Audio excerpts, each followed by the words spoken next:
ভাৰতীয় সেনাৰ যি আচলতে কিছু আচলতে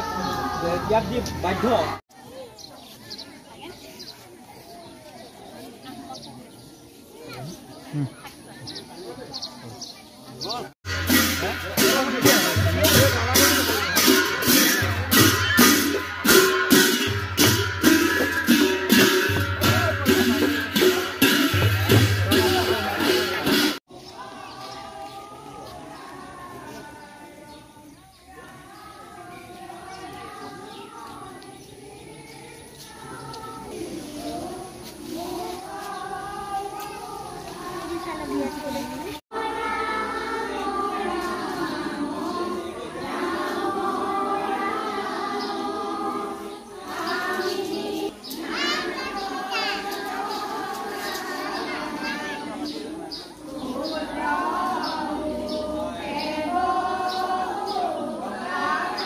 জ্ঞাপন কৰিলোঁ কাৰণ মই ইমান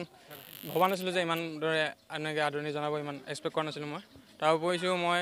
এতিয়া বৰ্তমান ছুটীটো প্ৰথমে অহা কথা আছিলে যোৱা জুন মাহৰ 10 তাৰিখে অহা কথা আছিলে কিন্তু মানে এনেকুৱা পৰিস্থিতি হোৱাৰ পৰা ছুটীটো বাতিল হ'ল এতিয়া প্ৰথমে এতিয়া ভগৱানে আৰু এনেকৈ গাঁৱৰ সকলো মৰম ভাল পোৱা আশীৰ্বাদত আজি সুহৰিয়ে গাঁৱলৈ হ'বলৈ সক্ষম হ'লোঁ তথাপি চবেই ভাল পাইছোঁ আৰু এনেকৈ আশীৰ্বাদ কৰি যাওক ভৱিষ্যতে আৰু ভাল কাম কৰিম আৰু সকলোৱে ভাল হওক জনাইছোঁ আমাৰ গাঁৱৰে সুসন্তান লক্ষ্যপ্ৰতিম চুতীয়া আমাৰ গাঁৱৰে আছিলে তেওঁ পোনপটীয়াকৈ জড়িত আছিলে যিহেতু ভাৰত পাকিস্তান যুদ্ধত তেখেতে আমি সকলোৱে গাঁৱৰ ৰাইজে প্ৰাৰ্থনা কৰিছিলোঁ তেওঁ যাতে ভাল শৰীৰে সুশৰীৰে আমাৰ মাজত উপস্থিত হয় আৰু সেইমতে আহি তেওঁ আমাৰ মাজত উপস্থিত হৈছে আমি বহুত আনন্দিত হৈছোঁ আৰু ইণ্ডিয়ান আৰ্মি আমি সদায় জয় হওক তাৰ কামনা কৰিছোঁ আৰু ভাৰত মাতা কি জয় আমি আশা ৰাখিছোঁ যাতে